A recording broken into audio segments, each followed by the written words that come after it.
আসসালামু আলাইকুম। আজ বৃহস্পতিবার ৩০ মে ২০২৪। আমন্ত্রণ ট্রেন্ডি মোবাইল প্রবাস টাইম বুলেটিনে। সাথে আছি আমি আফরোজা আদিবা। শুরুতেই জানাবো শিরোনাম। ওমানে চালু হলো ভিসা, বাংলাদেশিদের দীর্ঘ অপেক্ষার অবসান। ওমানে ভিসা চালুর খবরে নাখোশ প্রবাসীদের একাংশ, বাকিদের ঈদ আনন্দ। থার্ড টার্মিনালে বসছে অত্যাধুনিক রাডার, আছে দ্বিতীয় রানওয়ের পরিকল্পনা। মালয়েশিয়ার শ্রমবাজার নিয়ে ভয়াবহ সিন্ডিকেট, ৪ প্রভাবশালীর ব্যবসা রমরমা। মালয় পুলিশকে ঘুষ দেওয়ার অভিযোগ, জেল জরিমানার ফাঁদে বাংলাদেশি। ইতালির ভিসা নিয়ে দীর্ঘসূত্রিতা, হতাশা বাড়ছে বাংলাদেশি কর্মীদের। দর্শক দেখছিলেন শিরোনাম, এবারে বিস্তারিত। ওমানের সেরা রেট দিচ্ছে বাংলাদেশি প্রতিষ্ঠান গালফ এক্সচেঞ্জ। প্রিয়জনকে টাকা পাঠাতে আজই আসুন আমাদের যে কোনো ব্রাঞ্চে অথবা কল করুন স্ক্রিনে দেয়া নাম্বারে। গালফ এক্সচেঞ্জ, বাংলাদেশিদের প্রিয় এক্সচেঞ্জ। 12 ক্যাটাগরিতে বাংলাদেশিদের জন্য ভিসা চালু করল ওমান সরকার। যেসব শ্রেণীতে এখন থেকে বাংলাদেশিরা ভিসা পাবেন তার মধ্যে রয়েছে পারিবারিক ভিসা, উপসাগরীয় সহযোগিতা সংস্থার অন্তর্ভুক্ত দেশগুলোতে বসবাসকারী বাংলাদেশিদের জন্য ভ্রমণ ভিসা, চিকিৎসক ভিসা, প্রকৌশলী ভিসা, নার্স ভিসা, শিক্ষক ভিসা, হিসাবরক্ষক ভিসা, বিনিয়োগকারী ভিসা ও সব ধরনের অফিসিয়াল ভিসা। গত বছরের 31 অক্টোবর বাংলাদেশিদের জন্য সব ধরনের ভিসা স্থগিতাদেশের 7 মাস পর সিদ্ধান্ত বদলালো মধ্যপ্রাচ্যের দেশটি। ভিসা চালুর খবরে উচ্ছ্বাস যেমন বইছে, তেমনি অনেকের প্রশ্ন, কবে নাগাদ তারা হাতে ভিসা পেতে পারেন কিংবা এর প্রক্রিয়া কবে নাগাদ আরম্ভ হবে। এর উত্তরে চট্টগ্রাম সমিতি ওমানের সভাপতি মোহাম্মদ ইয়াসিন চৌধুরী বলছেন, সকাল থেকে ভিসা ইস্যু শুরু হয়েছে। আজকে সকালে আপনারা জানেন এখানে মাননীয় প্রতিমন্ত্রী মহোদয় ওমান সফরে আসছেন। সকালে আইজিপি মহোদয়ের সাথে মিটিং হয়েছে, এর পরের থেকে ভিসাগুলি ইস্যু হচ্ছে। এর আগে ভিসা প্রসঙ্গে ওমানের সরকারের বিভিন্ন পর্যায়ে বুধবার সকাল থেকে আলোচনা চালায় বাংলাদেশ। প্রবাসী কল্যাণ প্রতিমন্ত্রী শফিকুর রহমান চৌধুরীর নেতৃত্বে ওমানের সংশ্লিষ্ট কর্তৃপক্ষের সঙ্গে দফায় দফায় বৈঠক হয়। পরে আনুষ্ঠানিক বিবৃতির মাধ্যমে ভিসা চালুর ঘোষণা দেয় রয়্যাল ওমান পুলিশ। পরে ওমানে শ্রম রপ্তানি চালু রাখার বিষয়ে মন্ত্রী বলেন, প্রয়োজনে কোরিয়ার মতো মধ্যপ্রাচ্যের বিভিন্ন দেশ ও ওমানের জন্য ডেডিকেটেড ট্রেনিং সেন্টার চালু করা হবে। তবুও বিদেশে দক্ষ কর্মী পাঠানোর প্রক্রিয়া সচল রাখবে সরকার।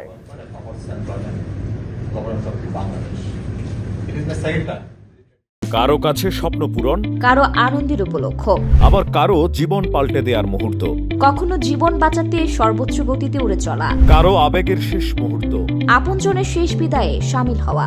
এমন সব ইচ্ছে পূরণে সর্বনিম্ন ভাড়ায় দ্রুত গতির বাহন প্রবাসীর হেলিকপ্টার। আপনার প্রয়োজনে যোগাযোগ করুন আমাদের হটলাইনে।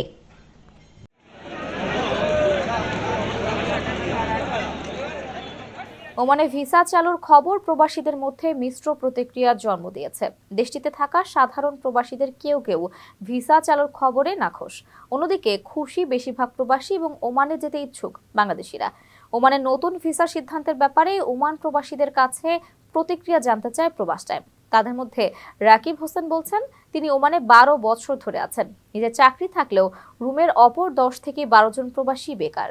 বাড়ি থেকে টাকা এনে খাবার খেতে হয়, তাই সাধারণ শ্রমিক ভিসা বন্ধ থাকায় সন্তুষ্ট তিনি। রায়হান নামে অপর এক প্রবাসী ফ্যামিলি ভিসা চালু হওয়ার খবরে উচ্ছ্বাস প্রকাশ করেন। ভিন্ন উপলব্ধি প্রবাসী জাবেদের। তার মতে, ভিসা চালু হওয়ায় এখন দালালদের দৌরাত্ম্য বাড়বে। যদিও মানে নতুন ভিসার সিদ্ধান্তটি সুনির্দিষ্ট এবং ক্যাটাগরি ভিত্তিক। আপাতত সাধারণ কাজের ভিসায় কেউ ওমান যাওয়ার সুযোগ পাবেন না। সুযোগ থাকছে কেবল দক্ষ কর্মীদের জন্য। যে 12 ক্যাটাগরির ভিসা চালু করা হয়েছে তার মধ্যে চিকিৎসক, প্রকৌশলী, নার্স, শিক্ষক এবং হিসাবরক্ষক পেশার বাংলাদেশিরা নতুন করে ভিসা নিয়ে ওমানে কাজ করার সুযোগ পাবেন। ধারণা করা হচ্ছে খুব শিগগিরই সাধারণ শ্রমিকদের জন্য ওমান থেকে কোনো সুখবর আসছে না, ফলে তাদের অপেক্ষার পর্ব আরো দীর্ঘতর হচ্ছে।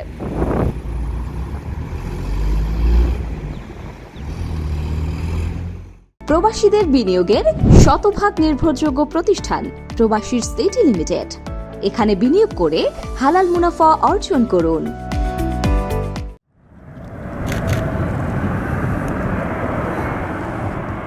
নবনির্মিত থার্ড টার্মিনাল চালু হওয়ার পর যাত্রী ও ফ্লাইটের চাপ বাড়লে হযরত শাহজালাল আন্তর্জাতিক বিমানবন্দরে দ্বিতীয় রানওয়ে নির্মাণ করা হবে। এ ব্যাপারে সরকারের পরিকল্পনা আছে বলে জানিয়েছেন বেসামরিক বিমান পরিবহন ও পর্যটন মন্ত্রী মোহাম্মদ ফারুক খান। বৃহস্পতিবার নবনির্মিত থার্ড টার্মিনাল পরিদর্শনকালে সাংবাদিকদের এসব কথা বলেন মন্ত্রী। শাহজালাল বিমানবন্দরের থার্ড টার্মিনাল চালু হলে ফ্লাইট ও বিমান যাত্রীদের চাপ কয়েকগুণ বাড়তে পারে। নতুন টার্মিনালকে বর্ধিত যাত্রী এবং ফ্লাইটের চাপ সামলানোর উপযোগী করে গড়ে তোলা হলেও বিমানবন্দরের রানওয়ে শুধুমাত্র একটি থাকায় থার্ড টার্মিনাল চালু হলে বাড়তি ফ্লাইটের চাপ এই রানওয়ে দিয়ে সামলানো সম্ভব হবে কিনা সাংবাদিকদের এমন প্রশ্নের জবাবে বিমানমন্ত্রী বলেন, বর্তমান রানওয়ে সামর্থ্যের পূর্ণ ব্যবহারের মাধ্যমে আপাতত নতুন টার্মিনালের বাড়তি চাপ সামাল দেওয়া হবে। এজন্য প্রয়োজনীয় আপগ্রেডেশন করা হচ্ছে। অত্যাধুনিক রাডার বসানোর পাশাপাশি বর্তমান রানওয়েতে ILS উন্নত করা হচ্ছে। মন্ত্রী বলেন, তবে নতুন রানওয়ে নির্মাণের বিষয়টি সক্রিয়ভাবে বিবেচনা করা হচ্ছে। তবে বিমানবন্দরের আশেপাশে অনেক ভবন নির্মিত হওয়ায় নতুন রানওয়ে নির্মাণ করাটা কঠিন হবে বলে এ সময় উল্লেখ করেন বিমানমন্ত্রী। এর আগে বিমানমন্ত্রী থার্ড টার্মিনালের বিভিন্ন অংশ ঘুরে দেখেন ও সংশ্লিষ্ট কর্মকর্তাদের বিভিন্ন দিক নির্দেশনা দেন।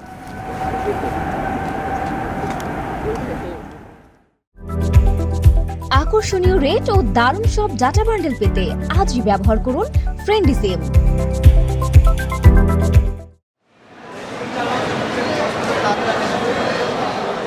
মালয়েশিয়া শ্রমবাজার সংক্রান্ত বাংলাদেশের একটি গণমাধ্যমে প্রবাসীদের নিয়ে সিন্ডিকেটের ভয়াবহ তথ্য উঠে আসছে। রিক্রুটিং এজেন্সির এই চক্রে নাম এসেছে প্রভাবশালী সংসদ সদস্য নিজামুদ্দিন হাজারি, মাসুদ উদ্দিন চৌধুরী, বেনজির আহমেদ এবং আ.হ.ম. মুস্তফা কামালের স্ত্রী কাশ্মীরি কামাল ও মেয়ে নাফিসা কামালের। মালয়েশিয়া সিন্ডিকেটে বা চক্রে যোগ দেওয়ার পর গত 1.5 বছরে দেশটিতে প্রায় 8,000 কর্মী গেছেন নিজাম হাজারির এজেন্সির নামে। মালয়েশিয়া চক্র হলো এমন একটি ব্যবস্থা যেখানে দেশের সব রিক্রুটিং এজেন্সিকে মালয়েশিয়ায় কর্মী পাঠানোর সুযোগ দেওয়া হয় না। সুযোগটি পায় অল্প সংখ্যক এজেন্সি।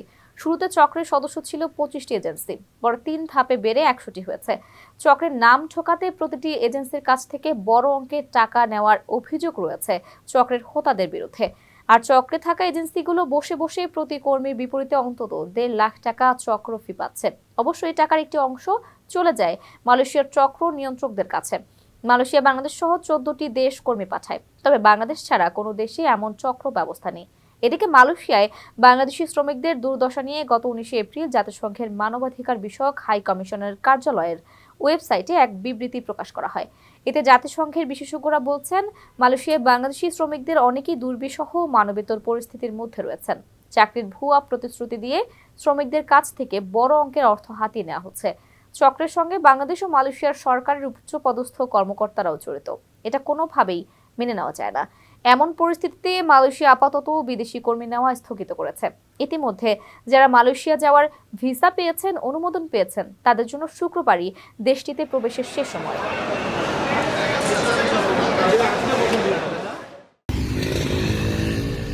মালয়েশিয়া পুলিশকে ঘুষ প্রস্তাবের অপরাধে সাব্বির রহমান নামে এক বাংলাদেশিকে জেল জরিমানা করেছেন মালয়েশিয়ার একটি আদালত। বুধবার বাংলাদেশের নাগরিক সাব্বির রহমানকে 1 মাসের কারাদণ্ড ও 10,000 রিঙ্গিত জরিমানা করেছে পেনাং রাজ্যের আদালতের বিচারক জুল হাজমি আবদুল্লাহ।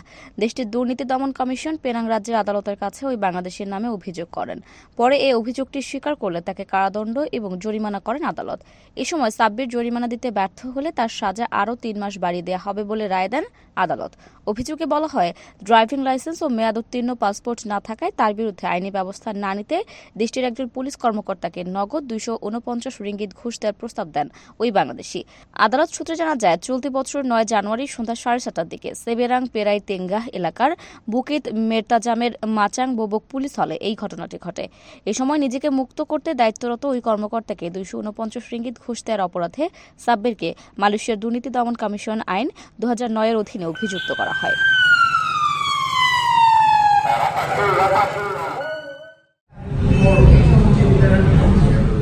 ভিসা পেতে দীর্ঘ সময় ব্যয় হওয়ার কারণে নানা ধরনের জটিলতার মুখে পড়েছেন ইতালি যেতে ইচ্ছুক বাংলাদেশি কর্মীরা। ঠিক সময় যেতে না পারলে ইউরোপের দেশটিতে শ্রমবাজারে বিরূপ প্রভাব পড়ার শঙ্কার কথাও বলছেন কেউ কেউ। জটিলতা নিরসনে 2 দফায় পৃথক ব্যবস্থা নিয়েছে ভিসা প্রক্রিয়াকরণের সঙ্গে জড়িত প্রতিষ্ঠান VFS গ্লোবাল। ইমেইলে ভিসা আবেদনের অ্যাপয়েন্টমেন্ট এবং আবেদন নিয়ে পাসপোর্ট ফেরত দেওয়ার ব্যবস্থা করেছে তারা। স্থানীয় প্রশাসনের যাচাই বাছাই প্রক্রিয়া শেষে সেসব কর্মীর জন্য নুল্লাওস্তা বা ওয়ার্ক পারমিট ইস্যু করা হলেও দীর্ঘ সময় ধরে তাদের পাসপোর্ট আটকে রাখছে বাংলাদেশের ইতালি দূতাবাস। বিষয়টি নিয়ে হতাশায় ভুগছেন ইতালিয়ান মালিক এবং বাংলাদেশি কর্মীরা। এক মালয়েশিয়া প্রবাসী জানান, 6 মাস পেরিয়ে গেলেও তিনি ভিসা পাননি। একদিকে তার ইতালি গিয়ে ভাগ্য পরিবর্তনের আশা অনুষ্ঠিত হয়ে পড়েছে, অন্যদিকে ভাগ্য পরিবর্তনের আশায় শেষ হতে যাচ্ছে মালয়েশিয়ার ভিসার মেয়াদ।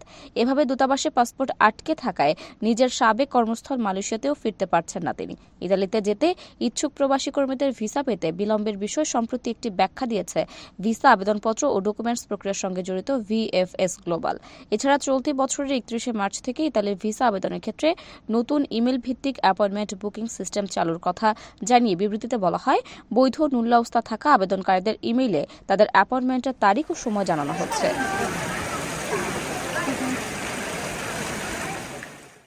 দর্শক, এই ছিল ফ্রেন্ডলি মোবাইল প্রবাস টাইম বুলেটিনের আজকের আয়োজনে। প্রবাসের সর্বশেষ সংবাদ পেতে ভিজিট করুন www.probastime.net। সাবস্ক্রাইব করুন আমাদের ইউটিউব চ্যানেল এবং চোখ রাখুন ফেসবুক পেজে। পরবর্তী বুলেটিন দেখার আমন্ত্রণ জানিয়ে আজকের মতো বিদায় নিচ্ছি আমি আফরোজা দিবা। সেই পর্যন্ত সবাই ভালো থাকবেন এবং নিরাপদে থাকবেন। আল্লাহ হাফেজ।